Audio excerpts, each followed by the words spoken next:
Nature has produced some truly epic survivors. Cockroaches that can survive when their head being ripped off, bacteria that can thrive near the center of the earth, and tardigrades that live through pretty much anything. However, for every evolutionary winner, there is a loser. From animals with absurd diets to those who let themselves be eaten, and all the way to those who absolutely refuse to procreate, there is no shortage of zoological duds. Here are 10 of the biggest offenders, the animals with zero survival instincts. There are a lot of good reasons for an animal to have tusks. They can be used for defense, digging up roots, mating displays, and more. If there is an absolute worst reason for having tusks, however, it goes to babirusas, whose tusks primarily serve to kill the animals, slowly and painfully. Babirusas are a type of wild pig with 2 sets of tusks, and those belonging to male babirusas grow abnormally large. The upper pair grow throughout the male's lives, becoming longer and longer, until for no sensible reason they curve backward and down, piercing the pig's skulls. Babirusas have evolved an entirely nonsensical tooth that can grow down through their own heads and stab their own brains, making the pig's survival strategy questionable at best. We could argue that mice and rats have some of the best survival instincts of the animal kingdom. Homeowners can attest to how hard it can be to clean the pests out. But when mice and rats become infected by one specific parasite, they are literally mind-controlled into forgetting how to survive. The parasite Toxoplasma gondii primarily infects cats, but its hypnotic effects only work on rodents. When cats shed the protozoans in their feces, mice and rats will often eat the feces and become infected themselves. The parasite then alters the rodent's genes to remove its aversion to cat odors like their urine. This causes the rats to become easy meals for cats, starting the life cycle over again in a new and well-fed host. The order of mammals known as Sirenia currently consists of just 2 nearly identical animals, manatees and dugongs. But as recently as 1768, the group contained another member, a giant 30-foot version of the dugong known as the Steller's sea cow. As slow, stupid, and overly trusting as manatees may be, the Steller's sea cow was 10 times worse, which led to its rapid extinction. Within the 27 years of its discovery by humans, the Steller's sea cow was extinct. Undoubtedly, our ancestors need to accept most of the blame, but the animal earns its fair share too. Over their 30-foot length, the animals were all blubber and had no instinct to protect itself at all. They were friendly and approached boats, similar to manatees today, and it led to 27 years of easy hunting, followed by infinite years of non-existence.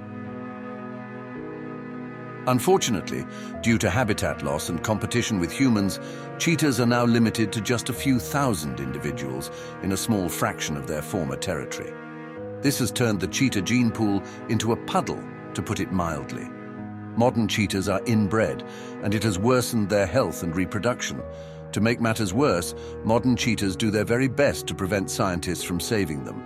In order to rescue the species, scientists have genotyped cheetahs in captivity to determine the least related individuals to hopefully breed them. The problem is that cheetahs, whether related or not, have no game. Attempts to breed suitable individuals fail more often than they succeed due to captive cheetah females keeping odd ovulation cycles and all captive cheetahs feeling too stressed to properly mate. It's funny to think of the cheetah as this kind of animal. We're used to seeing these animals run at lightning speeds, hunting down their prey like top predators. But the cheetah goes to show you what humans can do to a once mighty predator. If you've never heard of a kakapo, that makes sense. There are only about 200 kakapos, or owl parrots, alive today. You can only find them on 2 small islands off the coast of New Zealand. The reason for their lack of success, aside from the obvious human activity, is that kakapos are too sweet, too dumb, and too defenseless.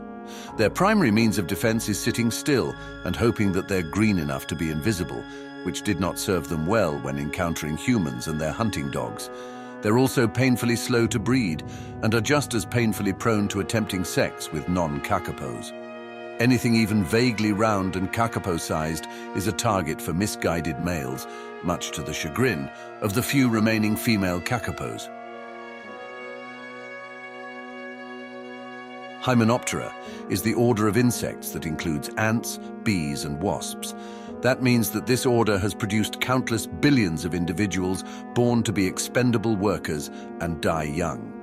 Of any order, Hymenoptera contains the most examples of eusociality. The type of advanced caste-based colony structure bees and ants are known for. These societies split members into reproducing queens and non-reproducing workers. Workers have no hope of reproduction, existing only to support the other castes, perform menial tasks, and die sooner rather than later. Though all colony members are obsessively dedicated to the survival of the chosen few, the vast majority of members have little to no concern for their own mortality.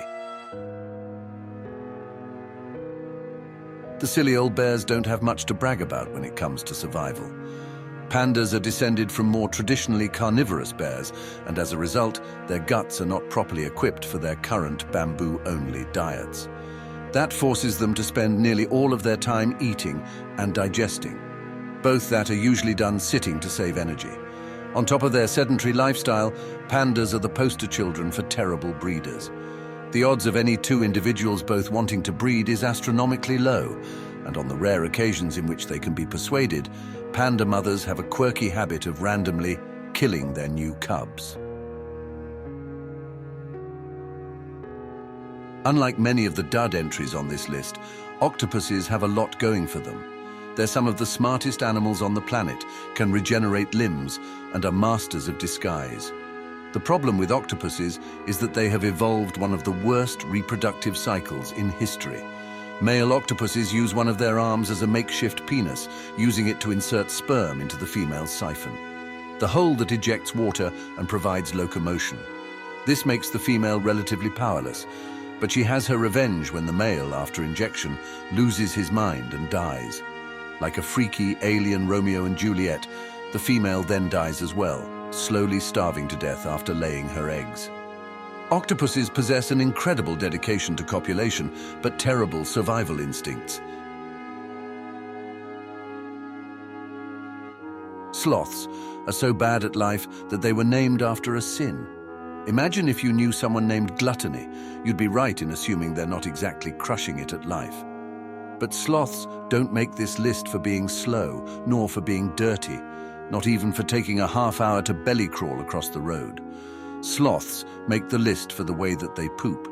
For a reason still unknown to ecologists, sloths don't just drop their poop from the treetop, as most arboreal species do. Instead, they slowly climb down to the forest floor, dig a little hole, poop, and cover it up somewhat. The process is so slow and leaves sloths open both to falls and to predators. Understandably, sloths are often picked off by other animals during their ill-advised bathroom journeys, making sloths an instinctual loser. Killdeer are a type of wading bird native to North and South America. They earn the top on this list in a surprisingly straightforward way. Adult killdeer are constantly trying to kill themselves. The suicidal behavior of killdeer has a purpose at least. It stems as a result of parents trying to protect their hatchlings, but that doesn't make it any less fatal. One tactic mother killdeer will use upon spotting predators is the broken wing display. Talk about taking a bullet for your kids. The mother will feign a broken wing in order to be chased themselves rather than their children. This, of course, often accomplishing nothing except one killdeer getting killed.